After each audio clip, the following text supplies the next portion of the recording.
오늘 좋은 날, 좋은 곳에서 좋은 분들과 함께 좋은 시간을 보내서 저 자신이 행복하다고 생각합니다. 저는 잠깐 조금 더 저를 소개하면은 각 대학원의 AMP 최고의 과정에서 이 인문학을 강의하고 있습니다. 주제는 주로 행복에 대한 강의를 해요. 우리가 나이가 다르고 얼굴이 다르고 이름이 다르고 직업이 다르지만 결국은 행복을 바라더라고요. 그래서 저도 25년 전에 처음 사회 강의 시작할 때는 그 회사에서 바라는 대로 뭐 마케팅이나 세일즈나 이런 거 요청한 대로 강의를 많이 해줬는데 그 다음부터는 그런 것을 다 거절하고 오로지 행복에 대한 강의를 합니다. 그래서 보험회사에 행복한 마케팅 강의를 해줬더니 그 다음부터 보험회사 매출이 올라가더라고요. 왜냐? 고객을 행복하게 해주면은 내가 가지고 있는 보험이 저절로 잘 팔리게 돼 있어요.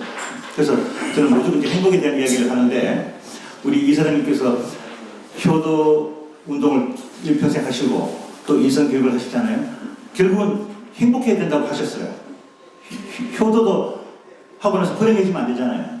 그래서 오늘은 그 효도를 실천하고 인성을 실천해서 남보다도 본인이 행복해지고 윤택한 생활을 할 수 있는 그런 이야기를 제가 몇 가지 골라왔습니다.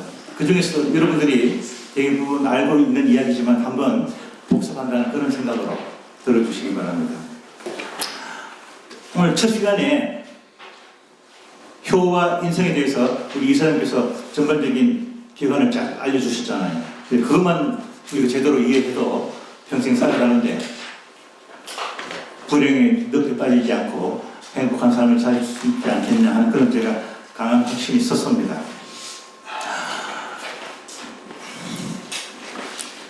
본 강의 들어가기 전에 제 이야기 하나 하도록 하겠습니다. 세상에 그 스승의 역할을 하고 있는 여자가 한 분이 있습니다. 여성 중에서 제가 제일 사랑하는 여자예요. 여러분 아시겠죠? 가톨릭의 테레사 순례 아시죠? 이분이 1979년도 일평생 남을 위해서 봉사했잖아요. 그죠? 그래서 노벨상 받았잖아요. 인도에서 처음으로 노벨상 받으니까 인도 수상 대통령, 각 장관, 국회의원, 대통령들이 제일 특급 호텔에 모여가지고 축하회를 했습니다.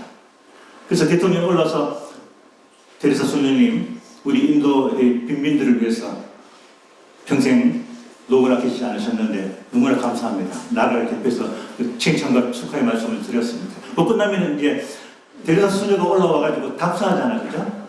답사하면은 특급 호텔이니까 이제 준비된 고급 코스 요리를 쫙 먹잖아요. 테레사 소녀가 올라가서 무슨 이야기를 했을까요? 이 자리에 계신 귀중한 여러분, 우리 오늘 저녁 굶읍시다. 우리가 모든 행사 마치면 반드시 식사를 주잖아요. 그죠? 그런데 참석한 사람들한테 밥을 굶자고 얘기했어요. 왜냐? 가난한 동네에 있는 분들은 평생 특급 호텔 고급 요리를 못 먹어보기 때문에 오늘 우리를 위해서 준비한 이 요리를 가난한 사람들에게 나눠줍시다. 했더니 거기 참석한 장관, 대통령, 국회의원들이 일어나서 기립박수 쳤습니다. 밥을 굶고 가도 행복한 거예요. 꼭 맛있는 거 먹었으면 행복한 게 아닙니다. 그죠? 그래서 제가 여성 중에서는 테레사 소녀를 가장 사랑하고 존경합니다. 이분이 1975년도에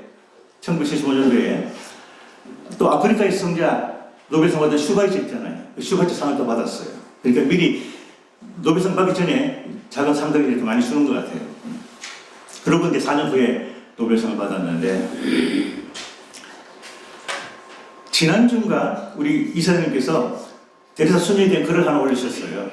그게 너무나 유명한 이야기잖아요. 그죠? 테레사 소녀가 혼자 사시는 할아버지 집을 방문했더니 정말 찌그러지고 먼지가 쌓여있는 움막 같은 집에 할아버지 혼자 살고 계시는데 집안 청소를 다 해주고 구석에 보니까 작은 등불이 하나 있는 거예요. 할아버지 이 등불이 뭡니까? 제 집에 찾아오는 손님을 위해서 보통 때는 나 혼자 컴컴하게 그냥 살고 석유 한 방울이라도 아껴야 돼. 돈이 없으니까. 그죠? 그때 이 등불을 켠다는 거예요. 그래서 최초의 손님이 대리사 수녀잖아요. 그 대리사 수녀 위해서 등불을 켰잖아요. 그 대리사 수녀는 한 사람만 위해서 봉사하는 게 아니라 수만 명을 위해서 봉사하잖아요. 그죠? 못 갈 때는 다른 수녀를 대신 보내고, 그러면서 나중에 대리사 수녀가 자기 자서전에다 그걸 밝혔잖아요. 우리 인간은 세상에 나와서 누군가를 위해서 작은 등불이 되었으면 좋겠다. 오늘 이 자리에 계신 분들도 이 순간, 나가는 순간 이 문에 들어오기 전보다는 작은 등불이 되어서 세상을 조금이나마 밝힐 수 있는 그런 저와 여러분이 되시기를 간절히 소망합니다. 1948년 8월 15일 날 대한민국이 탄생이 되었습니다. 모든 공무원들은 말이죠, 전임자, 작년에 했던 정책을 보고 자기가 조금 더 첨가하고 개선해서 더 좋은 정책을 시행해 나가는 게 공무원들입니다. 그런데 대한민국의 나라가 이제 첫 걸음을 시작했기 때문에 기록이 하나도 없잖아요. 그 이승만 대통령이 요즘은 교육부를 하지만 예전에는 문교부를 했죠, 그죠? 그 초대 문교부 장관을 안호상 장관을 임명을 했잖아요. 이분이 우리 국민들에게 정치 의무 교육을 해야 되기 때문에 뭘 가르쳐야 될까? 너무 궁금한 거예요. 그래서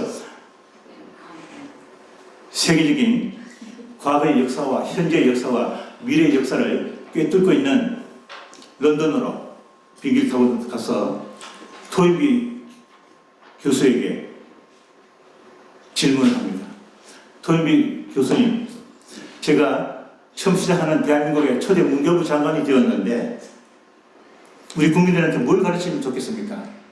세계를 뚫고 있는 역사를 바라보고 있는 토인비 선생님께서 한 수 가르쳐 주시면은 제가 나이 적고 대한민국으로 가서 우리 국민들에게 좋은 교육을 하고 싶다 했더니 토인비 선생님이 벌떡 일어나셔서 눈물을 흘리면서 돌아가십시오. 제가 가르쳐 드릴 말씀이 하나도 없습니다. 대한민국은 홍익인간, 사람을 널리 이롭게 하는 홍익인간 철학을 가지고 있지 않느냐. 또 부모와 어른들을 공경하는 효의 정신을 갖고 있지 않느냐. 그것만 가르치면 된다. 그래서 안호성 박사가 그 말 못하고 한국으로 되돌아와서 우리나라 조금 전에도 소개했죠. 헌법에 교육 관계된 법 문안에 홍익인간이라는 말이 들어가 있잖아요. 그래서 저는 우리나라 사람도 물론 포함되고 외국 사람들도 홍익인간 정신을 잘 실천한 사람들을 제가 많이 찾고 있습니다. 왜냐하면 제가 인문학 강의할 때 그 강의 재료를 쓰기 위해서 제일 먼저 제가 한국 사람이기 때문에 한국 이야기를 먼저 하나 하고 그 다음에 외국 이야기를 하도록 하겠습니다. 강남에 제일 큰 교회가 소망교회입니다. 이명박 대통령이 그 교회 나가는 모를 해서 아주 유명해졌죠. 그 목사가 일요일날 설교를 하는데 그 사실이 밝혀져가지고 우리나라 사람들이 이제 많이 알게 됐어요. 69세 된 할머니 권사가 지난주에 교회에 자기 수입의 10분의 1을 내잖아요. 그죠? 11조. 100만 원 벌면 10만 원 내잖아요. 11조로 2억 3천만 원을 갑자기 냈어요.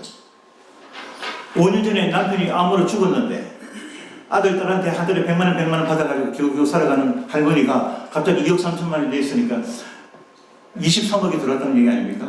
그 불러서 물어봤습니다. 아니, 권사님, 자식들한테 용돈 받아서 겨우 살아가시는 분이 갑자기 어떻게 2억 3천만 원의 거금을 내십니까? 했더니 거기서 이제 밝혀진 얘기예요. 남편 돌아가시고 나서 너무 가슴이 거전해가지고 요양보호를 배워서 호스피스 병동에 알바하러 갔습니다. 가서 담당하는 할아버지 한 분이 자기 책임 왔잖아요. 그분은 79세, 폐암 말기, 3개월 있으면 이제 하늘나라 가실 분이에요. 매일같이 손도 깎아드리고 발도 깎아드리고 머리 감겨드리고 사실 부부도 그렇게 매일 못합니다.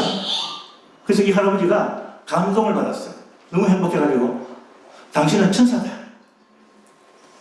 그렇게 해서 1개월이 지나갔어요. 이제 2개월밖에 안 남았잖아요.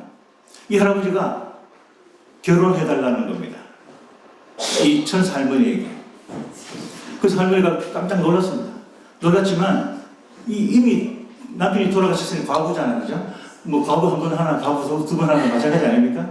차라리 죽어가는 사람 소원 들어주자 해가지고 혼인신고 해줬습니다. 했더니 은행 통장을 달래요.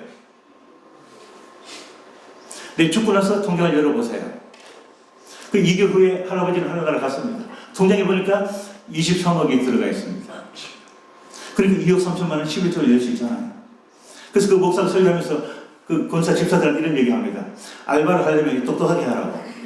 예, 3개월 알바하고 23억 벌면 괜찮은 것 같습니다. 그죠?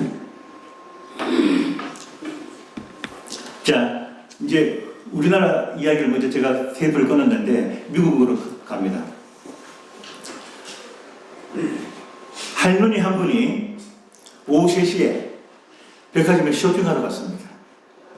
요즘은 일기예보가 발달되어 있어서 TV 틀면 다 알고 우산 갖고 나가잖아요. 옛날에는 일기예보가 틀리기도 했고 어려웠잖아요. 그죠? 미처 우산을 준비 못했는데 쇼핑을 마치고 나가려고 하니까 바깥에 장대 같은 소나기가 내립니다. 다들 손님들이 쇼핑하고 백화점 복도에 벽에 기대어 있었습니다. 그런데 이 할머니 앞에 청년이 문구 코너, 종이, 볼펜, 연필 파는 그런 백화점 여러 개의 코너가 많잖아요. 그죠? 그 청년이 일어나서 그 할머니를 모시고 와서 내 자리 의자를 양보했습니다. 1시간 이상 도란도란 재미난 이야기도 나누고 어느덧 비가 그쳤습니다. 집으로 갔거든요. 이제 저녁을 먹으면서 아들이 어머니 오늘 백화점 쇼핑하러 가셨는데 갑자기 소나기가 내려서 우산도 준비 안 하시고 얼마나 고생하셨습니까? 아니다.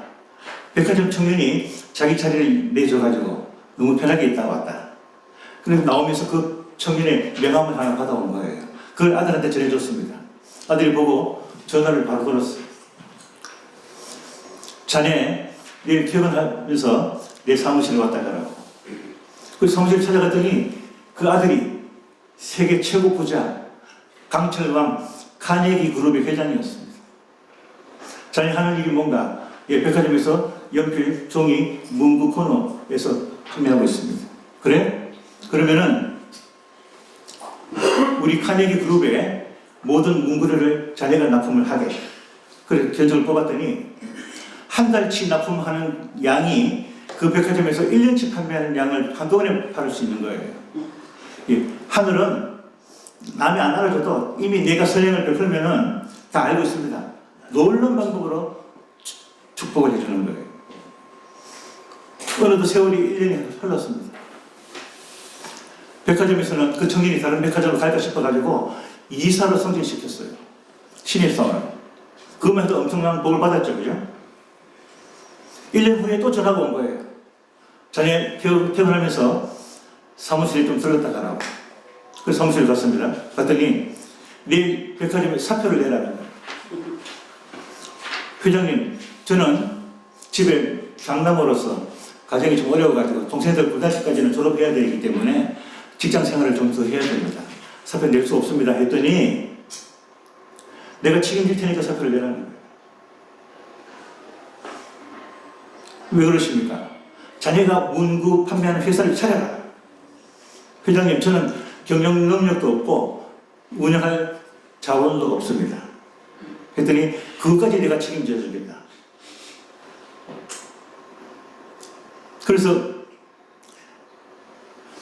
문구 판매 회사를 차리면서 물량을 사가지고 와서 납품을 해야 되는 돈이 없잖아요. 그죠? 카네기 회장이 문구 공장에 바로 전화를 해가지고 오늘부터 카네기 그룹에 납품하는 모든 물량은 그 청년 회사를 통해서 납품을 하시오. 돈은 내가 바로 지급해 주겠다. 그리고 가만히 앉아서 이제 복을 받은 거죠. 그룹 회장들은 다른 그룹 회장하고도 친합니다. 대기업들이죠. 다 소개해 줬어요. 지금 그 청년이 미국에서 가장 큰 문구 회사 그룹의 회장이 되어 있습니다. 그래서 어른을 공경하면은 보세요. 자리 하나 양보하고도 이런 놀라운 방법으로 하늘은 축복을 주십니다. 우리가 부모를 공경하라, 어른을 공경하라, 어린이를 사랑하라, 이론 다 알고 있습니다. 그러나 그것을 내 몸에 새겨서 실천을 해야지 복이 옵니다. 우리가 그 모든 기록된 옛날 고서적이나 성경이나 불경이나 논문을 많이 보잖아요. 책에 기록된 거. 기록된 기자가 말씀은 변의 몸 기자입니다. 그래서 말씀은 종이 기록하는 게 아니라 내 몸에 기록해야 돼요. 언제든지 써먹을 수 있도록 내 몸에.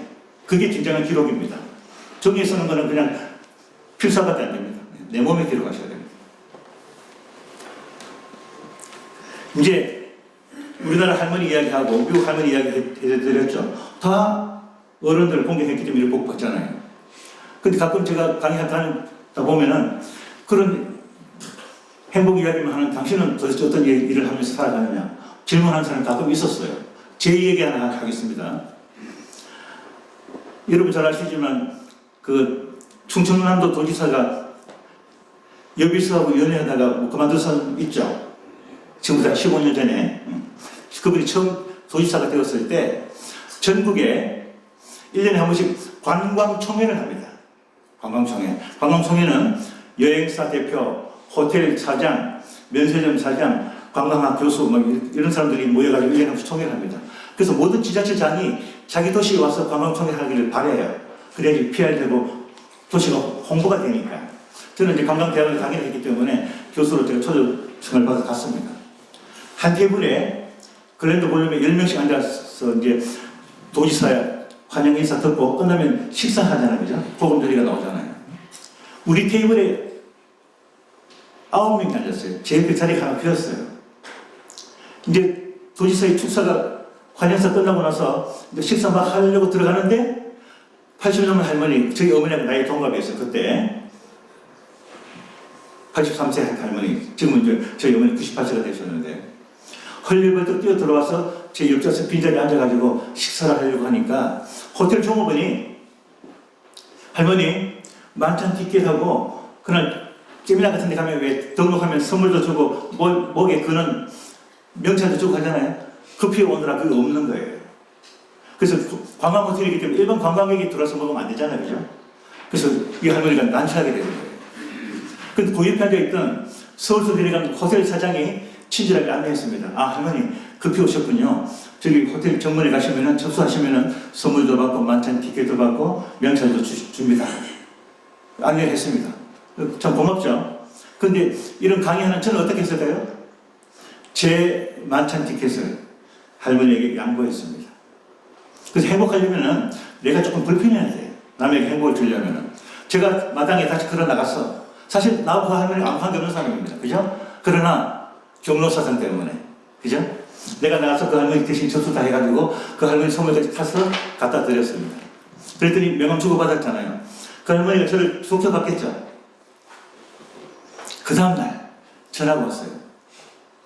서 교수에게 점심 대접하고 싶다고. 저는 나이 많으신 분이면 어머니 아버지를 모십니다. 아유 어머니 제가 대접하겠습니다. 그분은 온양에 살고 계시잖아요. 서울까지 오면 멀잖아요. 그죠? 무조건 서울까지 와야 된다는 거예요. 그래서 그럼 오십시오. 물론 접수는 제가 대접했지만 이야기 들어보니까 자기 남편이 버스를 48대 가지고 있는 충청남북도에서 가장 큰 관광회사 회장이었어요. 5년 전에 암으로 하늘나라 가셨어.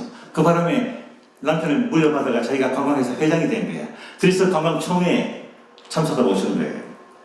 자기는 서울 약대 나와가지고 일평생 약국을 했었는데 이제 갑자기 관광회사 회장이 되잖아요. 그래서 이제 서울 약대 동기생들하고 마지막으로 호주, 뉴질랜드 열흘간 여행을 가는데 서 교수님하고 같이 가고 싶다고 찾아온 거예요. 왜 저한테 그걸 부탁하십니까? 했더니 여행 다니면서 매일같이 여행 다니면 단체 버스 다녀보셨죠? 버스 안에서 가이드가 뭐 설명해 주잖아요. 그건 똑같은 얘기잖아요. 서 교수님한테 행복 강의를 듣고 싶다. 그래요?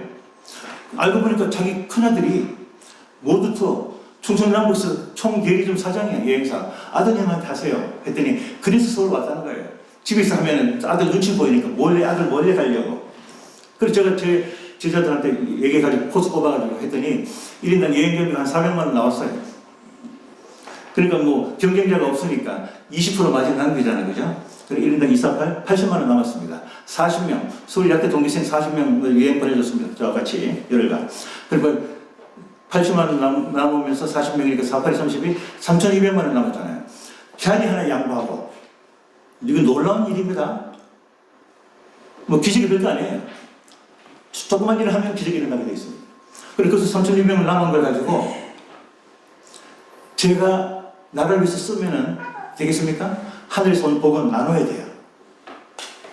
그래서 제 친구들하고 후배들 8명 비행기표를 끊어가지고 아프리카 보스와나 전 국민의 50%가 에이즈 환자, 희망이 없는 나라 그 에이즈 마을에 가서 일주일간 봉사하고 왔습니다. 제가 보기보다는 착하죠. 갔다 와서 와이프한테 이제 그 고백을 했습니다. 했더니 마침 자기가 그때 한 돈 1,000만 원 필요했었대. 그러면 3,200만 원 가져서 박수 받았을 거 아닙니까? 그죠? 근데 남편이 자기 친구 남편들처럼 도박한다든지 술 먹는다 이런 걸 안 가지고 아프리카까지 가서 봉사하고 왔으니까 그 착한 남편이잖아요. 그래서 잘했다 하더라고. 잘했죠? 네.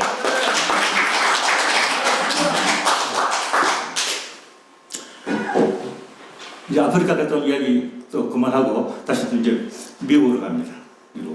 미국은 말이죠. 유제품 판매하는 편의점이 많아. 유제품. 왜냐하면 세계에서 부부가 맞벌이 가장 먼저 시작한 나라가 미국이기 때문에 아이들한테 치즈, 버터, 야쿠르트, 우유, 분유 많이 넣어서 그걸 먹고 저녁에 엄마 퇴근하더라 기다리는 거예요. 30대 후반의 가정주부가 남편하고 아들 둘하고 지방에 여행 갔다가 금요일날 돌아왔습니다. 금, 토, 일, 3일간 아이들한테 이제 분유하고 먹여야 되는데 다 떨어졌네? 여행값이 다 갚고 가는 바람에. 그래서 그 편의점까지 거리가 한 자동차랑 5분 거리에 있어요. 10분밖에 안 남았어요. 부랴부랴 갔습니다. 여러분 잘 아시지만 GS25나 뭐 CU 편의점 같은 거는 사거리 카드에 눈에 잘 띄고 손님이 많이 다니는 장사가 잘 되잖아요. 그죠? 근데 그 가게가 뒷골목에 뒷골목, 미국 50개 중에서 제일 꼴찌했던 가게인데, 이번 달에 1등을 한 거예요. 그래서 하버드 경영대 대학원 교수가 여기는 뭔가 사연이 있을 것이다. 그 현장에 조사를 갔습니다. 그래서 밝혀졌어요. 이 아름다운 이야기가 하버드 경영대학원 교과서에 들어가 있습니다. 갔더니, 아까 그 아줌마가 분유사를 갔잖아요. 그죠? 이제 5분밖에 안 남았잖아요. 부랴부랴 바구니에다가 일주일에 먹을 걸 담았습니다. 담고 계산하러 카운터에 나가는데 너무 급하게 나오느라고. 지갑을 안 가져오고 카드 안 가져오고 현금을 안 가져온 거예요. 여러분, 이마트, 롯데마트에 카운터 계산 안 하면 나갈 수 있습니까? 못 나가잖아요. 그죠? 이 아가씨가 당황하는 그 어머니를 안심을 지킨 거예요. 어머니, 오늘 계산은 제가 합니다. 제 명찰을 잘 보시고 다음 주에 쇼핑하러 오실 때 돈을 회사에 내지 말고 저에게 주세요. 그 카운터 보는 아가씨 월급 작잖아요. 천사 같은 마음 아닙니까? 이 어머니가 감동 안 받았겠습니까? 집에 와서 친정 식구들 다 전화하고 초등학교부터 대학교 동창들 다 전화해가지고 우리 마을에 천사가 있다. 그래서 고속도로 2시간 타고 와서 그 아가씨 얼굴 보러 오는 거예요. 그 다음날 그 가게가 미국 전역에서 1등을 해버린 거예요. 그래서 어른을 숭상하고 어린이를 사랑하면은요, 하나님은 놀라운 방법으로 축복을 주십니다. 우리가 이론적으로 많이 알고 있으면 뭐합니까? 행함이 없는 신앙은, 그죠? 죽은 것이라고 그랬잖아요. 우리가 살아있는 게 가장 훌륭한 삶이거든요. 그래서 가장 맛있는 음식이 뭡니까? 가장 맛나는 게 살맛입니다. 살아있어요. 죽은 사람은 맛을 모르겠어요. 살맛이 가장 좋은 맛입니다.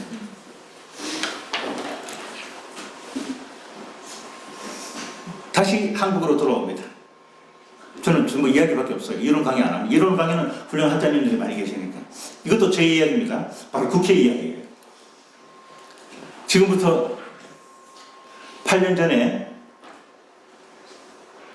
박근혜 대통령이 탄핵이 되고 문재인 씨가 대통령이 됐잖아요. 그죠? 그때도 지금처럼 여당, 야당 민심이 나눠져 있었잖아요. 촛불부대, 태극기 부대 그래가지고. 그래서 양성조 충남도지사 지낸 양반이 그때 국회 보건복지위원장이었습니다. 아, 우리가 동서로 나눠주고 민심도 나눠준 걸 합치려면은 서로 피를 주고받아야 되겠다. 우리가 부모 밑에 같이 태어난 형제를 피를 나눈 형제라고 그러잖아요. 사실 피를 나눈 형제가 아닙니다. 일방적으로 부모한테 피를 받은 형제지 어떻게 언제 피를 나눴습니까? 제가 적십자 임원들한테 강의하러 가가지고 헌혈, 피를 뽑아서 피를 나눠야만이 진정한 피를 나눈 형제가 된다고 얘기해가지고 적십자 임직원들한테 제가 박수를 받았습니다. 제가 최초로 그 단어를 사용했어요. 그래서 사랑의 헌혈 행사를 해야 되겠다. 보건복지위원장이 전화가 왔습니다. 그래요? 제가 뭐 적십자 헌혈 홍보대사니까 안 간다고 할 수 없잖아요. 그래서 본관 기비실에서 회의를 했습니다. 거기에 뭐 적십자 직원하고 이제 국회 관계자들하고 해가지고 한 10여 명이 회의를 마치고 점심 식사도 먹고 기비실이니까 좀 맛있는 거 주더라고요. 끝나고 나가는데 그날 경비를 누가 했느냐? 그 세계적인 다단계 회사 아메이 아시죠? 아메이 대표가 와가지고 그날 밥값도 다 내고 5만 5천 원짜리 선물을 보통 행사하면 한 돈 만 원짜리 기념품 하나씩 주잖아요. 그리고 5만 5천 원짜리면 상당히 비싼 겁니다. 그걸 참석했던 VIP들한테 하나씩 다 나눠줬어요. 그때. 근데 내가 바쁘 나가는데 내 뒤에 그날 5대 이간지 기자들이 취재하러 많이 왔거든요. 달라 하니까 언론 기자들은 선물을 못 드립니다 하는 거예요. 주최 측에서. 수량이 한정되어 있으니까. 그래서 그 얘기를 내가 들었잖아요. 그러니까 기회가 왔을 때 선을 행해야 돼. 나가면서 내 선물을 그 기자한테 줬습니다. 못 받았으니까. 아가씨들은 왜 예쁜 거 보고 있으면 받고 싶잖아, 그죠? 그래서 그 아가씨가 나를 인터뷰 취재합니다. 국회 본관 밑에 커피숍에서 차 한잔 마시면서 1시간 인터뷰를 했는데 하고 있으니까 그 스태프들이 지금 다 정리하고 자기들도 커피 한잔 하러 내려왔어요. 보니까 서 교수님 조금 전에 선물 드렸는데 선물이 없습니까? 묻더라고요. 아, 네, 분명히 받았습니다. 근데 왜 없습니까? 나 취재하는 이 기자한테 선물을 줬습니다. 기자는 선물 못 받았잖아요, 그죠? 그랬더니 자기들이 정리하고 남은 거 2개를 주는 거예요. 그러니까 기적도 말이죠. 그 순간 바로 일어나는 경우도 있습니다. 제가 보세요. 내 선물 남을 줬더니 2개가 생겼잖아요. 집에 가서 와이프한테 얘기했습니다. 했더니 앞으로 선물 받으면 무조건 남을 주래요. 예. 이거 놀라운 법칙입니다. 이건 뭐 하버드 정형대학원에서 배울 수 없는 이야기예요. 예. 내가 노력해서 많이 버는 것, 물론 경제활동 중요합니다. 그런데 작은 선행이 바로 현장에서 기적이 일어나더라고요. 그리고 그 아저씨가 내 이야기를 좋게 기사 안 썼겠습니까? 제가 12년 전에 대한민국에서 최초로 헌혈을 500회를 했었습니다. 한 인간이 일생 살면서 500회 하는 건 대단한 겁니다. 제 자랑이 아니고. 그해 가을에 원주에 강의하러 갔다가 시간이 남아서 제가 적십자 홍보대사니까 친정집 적십자 본관에 가봤거든요. 갔더니 현관에 고종환계 사진, 고종환계 때 적십자가 들어왔어요. 그리고 역사사진이 쫙 붙어있잖아요. 제일 가운데 제 사진 500개 헌혈한 사진이 딱 붙어있더라고요. 제가 제 사진을 보고 놀랐어요. 아, 이게 이름 없는 국민도 이렇게 꾸준한 선행을 하니까 국가기관에 사진을 붙여주는구나. 그래서 저 안내하는 적십자 직원이 대통령, 장관, 국회의원들은 마치면 월급 받은 직원이잖아요, 그죠? 사진 1대 2대 다 붙이는 거예요, 그죠? 대학 총장들하고. 근데 선생님은 월급도 안 받고 돈도 안 받고 무료 봉사로 했기 때문에 국가기관에 붙인 거니까 대통령이나 장관보다 더 훌륭하신 분이라고 저를 칭찬하더라고요. 이거 제 자랑하는 거 아닙니다. 소개해드리는 겁니다. 그 이야기 나온 김에 국정 이야기 하나 할게요. IMF 때 친구들하고 북경에 관광을 갔습니다. 갈 때마다 만리장성 보잖아요. 이런 뭐 여러분 봤으니까 볼 필요 없잖아요. 그래서 가이드 타고 버스 보내버리고 호텔 프론트 아가씨한테 이 북경 헌혈센터가 어디냐? 저 처음 가니까 모르잖아요. 헌혈센터가 어디 있는지. 그래 이제 전화번호하고 주소를 알려주시더라고요. 택시를 불러가지고 타고 갔습니다. 택시 비용이 한국 돈으로 한 10,000원 나왔어요. 그때 중국 사람들 중국 생활비가 한 달에 한 15,000원 들을 때예요. 왕복이면 20,000원 나가잖아요. 중국 사람들 한 달 생활비를 내가 택시비를 쓰면서 중국 사람을 사랑하기 때문에 헌혈하러 갔습니다. 그랬더니 마당에 500명이 이미 들어와서 문을 닫는 거예요. 저는 외국에서 왔다니까 저만 특별히 넣어주더라고요. 헌혈했습니다. 하고 나니까 북경헌혈센터 원장님이 봉선을 주는 거예요. 이게 뭡니까 했더니 돈이 들어있어요. 중국 사람들은 헌혈하면 돈을 줍니다. 아직까지. 우리보다 후진 국가이기 때문에. 우리도 옛날에는 그랬죠. 돈을 계산해봤더니 한국 돈으로 한 17,000~18,000원인데, 그러니까 중국 사람들은 그 피를 팔아가지고 5인 가족이 한 달간 먹고 살아요. 예. 지금도 이제 중국이 인구가 불어나고 자동차가 많아서 사고 많이 나잖아요. 헌혈하는 일이 많잖아요. 근데 국민들이 남을 위한 봉사 정신이 약하기 때문에 피가 모자라. 그래서 각 대기업의 직원들한테 매달 몇 명씩 강제적으로 공산당에서 명령이 된 겁니다. 그 사람들 헌혈하기 싫어하잖아요. 노숙자들한테 돈을 대신 주고 그 사람 피를 보내는 거예요. 중국 실정이 그렇습니다. 근데 그 돈을 받았겠습니까? 안 받았죠. 안 받았더니 왜 안 받습니까? 저는 대한민국 적십자 헌혈 봉사회 회장으로서 나의 건강한 피를 나눠서 중국의 환자를 위해서 내가 헌혈하려고 왔지. 내가 돈 18,000원 받으려고 왕복 택시 2만 원 써가면서 오겠느냐 했더니 어디다 전화를 걸더라고요. KBS 카메라맨 어깨 매니까 큰 거 있잖아요.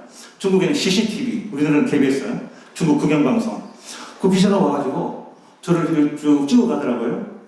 참 신기하던 남의 헌혈하면서 카메라가 찍어가는 거 처음 봤어요. 그날 저녁에 호텔에서 뉴스를 보는데 9시 뉴스에 북경 역사상 처음으로 외국인이 헌혈했다고 제1호 내 이름, 내 사진이 탁 나오더라고요. 그래서 저는 외국인 나가서도 대한민국을 위해서 민간 외교사들이 그걸 합니다. 보기보다 착하죠? 이대로 박수 한번 쳐주세요.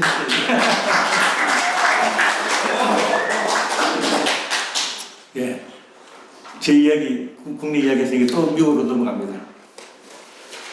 뉴욕에 할머니, 할아버지 한 쌍이 손을 꼭 잡고 근교도시 필라델피아로 관광을 갔어요. 왜 관광을 갔을까요? 필라델피아에 축제가 있었습니다. 그리고 미국 전역에서 사람들이 몰려들었죠. 하루 종일 다리 아프게 구경을 잘하고 그 앞에 보이는 자그마한 호텔에 잠자고 그 다음날 뉴욕으로 돌아가야 되잖아요. 그죠?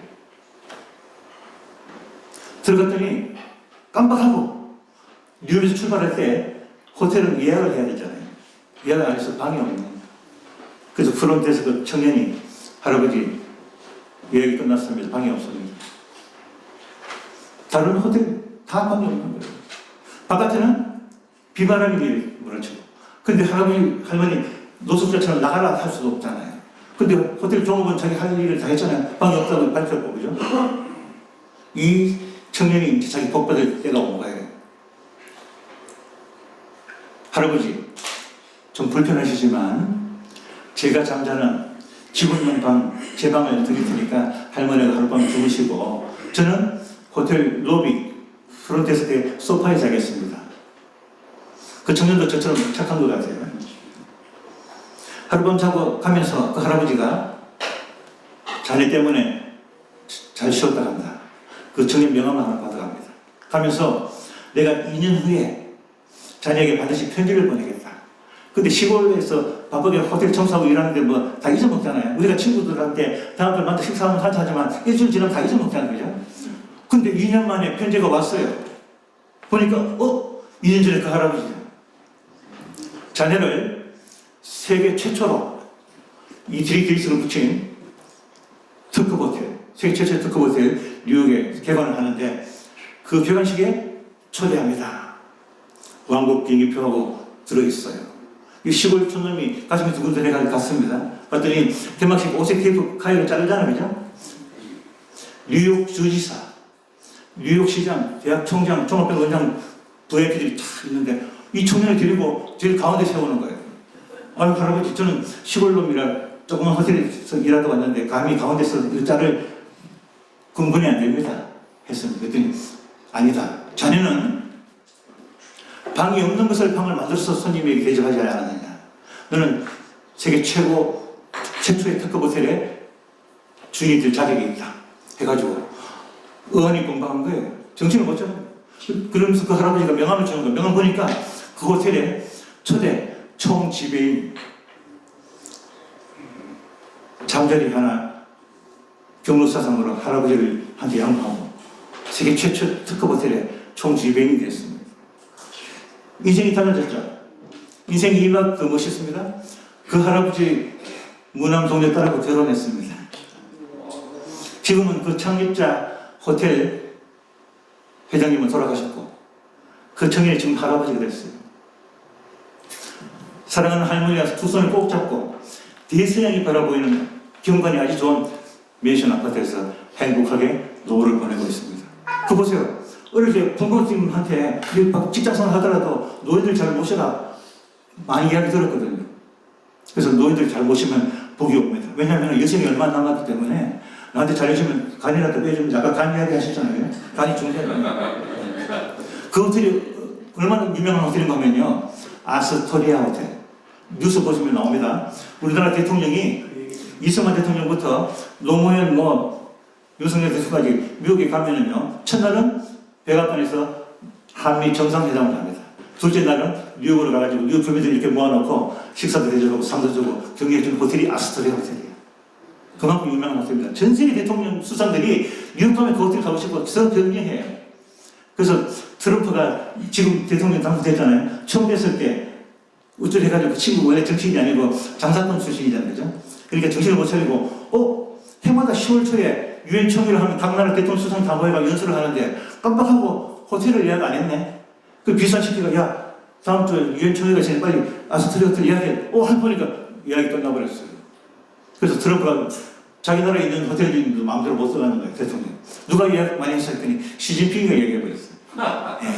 그 먼저 하는 사람 장장 아닙니까? 근데 다행히 트럼프가 어느 호텔에 잠자느냐?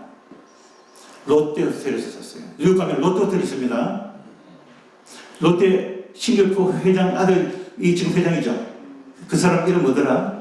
둘째 아들이 회장하고 있잖아요.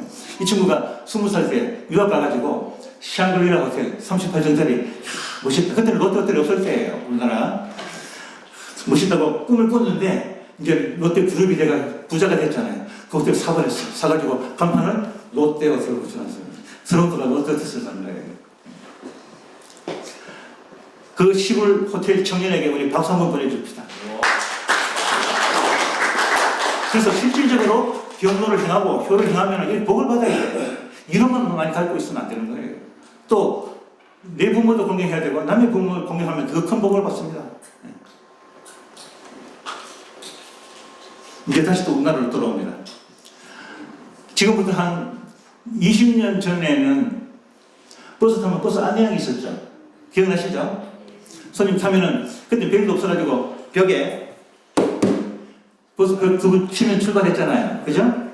그때는 이제 버스 회사에서 돈을 어떻게 벌었는가 하면은 종점에서 종점까지 빨리 한 탕을 더 뛰어야 돈을 버는 그런 시대였습니다. 그래서 늦게 문 닫으면 종점에 도착해가지고 기사한테 안녕 아저씨 뺨도 맞고 막 그랬어요. 그리고 이제 오후 3시에 또 손님 다 태우고 땅땅 치고 발을 하나 올리고 출발하려고 하는데 골목길에 할아버지가 보따리를 들고 차 좀 세워달라고 뛰어오시는 거예요. 이 아저씨가 땅끝마을 해남 출신인데 초등학교 못 나왔으니까 일반 직장 못 들어가잖아요. 그래서 버스 차정을 하는데 얘야 집 나가서 생활하더라도 어른들 잘 모시고 친절하게 해라. 아버지한테 이야기 들었잖아요. 그래서 내렸어요. 골목으로 달려가서 그 할아버지 짐을 들어서 모셨습니다. 출발이 늦어졌죠. 그죠? 아니나 다를까 종점에 도착해가지고 기사한테 뺨한테 맞았습니다. 내가 선택한 길이니까요. 그 다음날 또 종점에서 종까지 일을 하고 휴게소에서 쉬고 있는데 회사에서 방송이 나왔어. 방송. 어제 오후 3시에 할아버지 짐 들어준 아저씨는 사장실로 오라고. 내가 기사한테 뼈 맞았는데 이제 뭐가지 날아가는구나. 겁을 먹고 사장실로 갔습니다. 갔더니 그 사장실에 어제 그 할아버지가 앉아 계시는데 소파에. 아저씨 꿈이 뭐냐? 소원이 뭐냐? 저는 시골서 올라와가지고 초등학교밖에 못 나왔기 때문에 일반 회사는 못 다니고 버스에서 안양을 하고 있지만 내 동생이 남동생 둘 고등학교만 졸업하면 저도 앞차까지 돈을 모아가지고 유학버스 회사에 들어왔으니까 중고버스라도 내 이름으로 하나 사고 싶습니다. 그 할아버지가 그 자리에서 최신형 버스를 하나 사줬습니다. 그 아가씨가 서울에서 최초의 버스회사 여사장이 됐습니다. 꿈은 이루어주는 겁니다. 누가 이루어줄까요?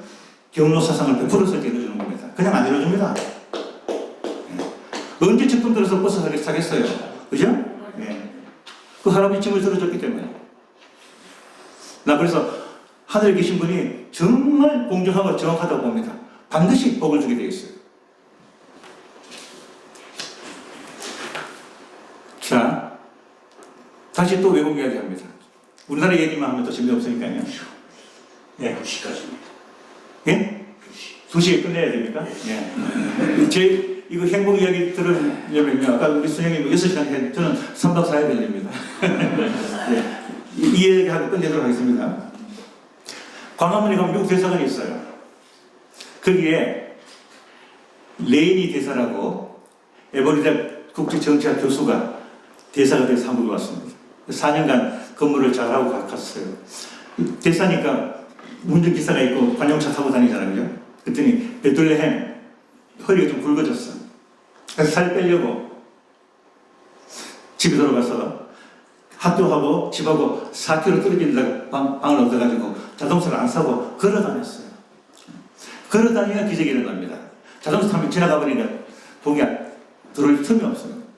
그런데 학교하고 집하고 중간에 출근하는데 할아버지 한 분이 쓸쓸히 차 한잔 마시면서 혼자 앉아 계시는 거예요. 벤치에. 그렇게 하면서 그냥 막 지나가고 굿모닝, 안녕하세요 인사했습니다. 저녁에 퇴근하는데 또 앉아 계셔. 하이, 또 인사하고. 토요일 강의 없을 때는 가서 도란도란 이야기도 나눠주고 말벗 떼어주라고 하잖아요. 이야기. 너희들이 고독 사는 이유가 말벗이 없어서 외로운 거예요. 그러기를 2년 동안, 여러분 2년 동안 매일 만난다는 게 보통 인연이 아니죠. 부모 형제도 작은아버지 돌아가셨을 때나 조카 결혼식 때나 한 번씩 보고, 그죠? 추석 설날 인사하고 생신 때나 한 번 보는 거 어떻게 매일 만납니까? 부모 형제가. 그러기를 2년이 지나갔어요. 오늘도 출근하는데 할아버지가 안 보이시네? 그래서 그 집에 현관 놓고 들어가 봤습니다. 갔더니 그 집 관리인이 나와서 하시는 말씀, 어젯밤에 할아버지가 하늘나라를 가셨어요. 그래서 학교 가서 부랴부랴 강의 끝내고 조문 가야 되잖아요. 조문. 갔더니 그 아들이 편지 봉투를 하나 주는 거예요. 이게 뭡니까? 저도 모릅니다. 아버지가 살아계실 때 레이니 교수가 내가 죽으면 반드시 찾아올 것이다. 그때 이 편지를 전해서 너무 궁금해서 편지를 열어봤습니다.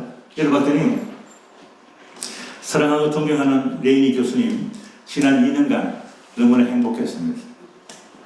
그 행복을 무엇으로 갚아드릴까요? 제가 가지고 있는 조그만 현찰 좀 드리고 싶습니다. US 달러 동그라미 쓰여 있잖아요. 그걸 이해하기 쉽게 제가 한국 돈으로 밝혀드릴게요. 혹시 심장이 약하신 분들은 왼쪽 가슴에 손을 대고 들으셔야 돼요. 가끔 절도하시는 분이 있더라고요. 지금은 뭐 1,400개이지만 1,000대1로 계산하기가 쉽게 2조 5천억. 외로운 노인에게 말벗이 되어주고 이런 복을 받는 거예요. 거기다가 플러스 알파 내가 가지고 있는 회사의 주식까지 합치니까 3조. 하늘에서 오는 복을 나누라 그랬죠. 10원 한 장 안 쓰고 자기 학교가 여기 제일 가난한 대학이에요. 그게 다 기부를 했습니다. 그래서 가난한 학생들이 많이 오는 대학이라 보통 장학금은 1학년, 2학년, 3학년, 4학년 중에서 몇 명 뽑아서 장학금 주잖아요. 전교생에게 장학금 다 줘도 돈이 남았어. 경영대학원 건물이 낡아가지고 새로 지었어요. 간판 내리고 레이니 경영대학원 간판 붙이시는 거예요. 그 사람은 죽고 나서 이런 걸 잘 남게 됩니다. 호사유피, 호랑이는 죽어서 가족을 남기고 인사, 유명, 사람은 이름을 남겨야 된다 했잖아요. 그러고도 돈이 남아가지고 학교 캠퍼스 옆에 기념관을 지어줬어요. 레이니 기념관. 기념관은요, 잘 아시지만 보통 대통령 지내야 지어져. 그죠? 근데 민간인이 여기 최초로 기념관을 썼습니다. 근데 그 돈 많이 준 할아버지 누굴까요? 여러분 다 아시는 분입니다. 하워드 휴전가. 그건 다른 스토리. 코카콜라 회장.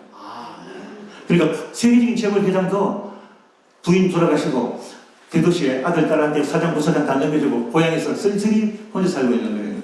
오늘 집을 가실 때 할아버지 앉아 계시면 인사 잘해야 됩니다. 그 할아버지가 누군지 몰라.